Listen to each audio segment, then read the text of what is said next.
আসসালামু আলাইকুম।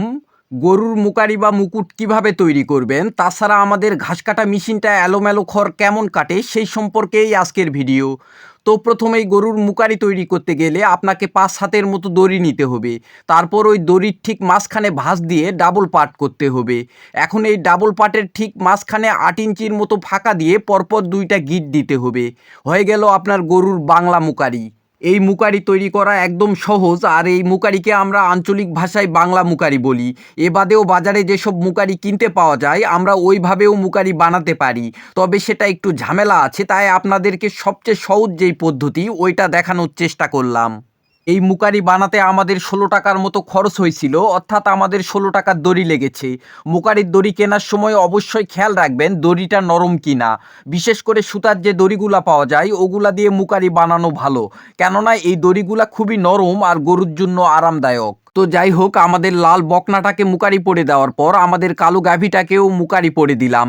আমাদের পুরাতন শেডে যে গরুগুলো আছে ওই গরুগুলাকেও হাতে বানানো মুকারি পরিয়েছি। হাতে বানানো এই মুকারিগুলা অনেক টিকসই ও গরুর জন্য আরামদায়ক হয়। তাছাড়া বাজারে যেসব মুকারি কিনতে পাওয়া যায় ওগুলা কোনোটার দাম ৫০ টাকা, আবার কোনোটার দাম ১০০ টাকা। আমাদের যদি ১৬ টাকা দিয়ে ১০০ টাকার কাজ হয়ে যায় তাহলে আমরা কেন ১০০ টাকা খরচ করব। তো গত কিছুদিন আগে আমাদের কাছে এক ভাই জানতে চেয়েছে আমাদের ছোট ঢাকনাওয়ালা যে ঘাস কাটা মেশিনটা আছে ওইটা দিয়ে খড় কেমন কাটে। আলহামদুলিল্লাহ, আমাদের ছোট মেশিনটা এলোমেলো খড় মোটামুটি ভালো কাটে।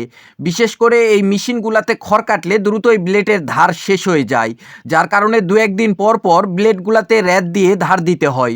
আমরা সাধারণত খড় আর ঘাস এইভাবে একসাথেই কাটি, এতে করে আমাদেরকে আলাদাভাবে খড় দিতে হয় না, আবার আলাদাভাবে ঘাস দিতে হয় না।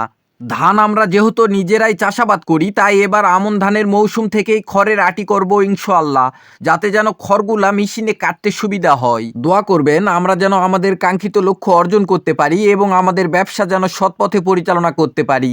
আজকে এই পর্যন্তই। ভালো থাকবেন, সুস্থ থাকবেন। আসসালামু আলাইকুম।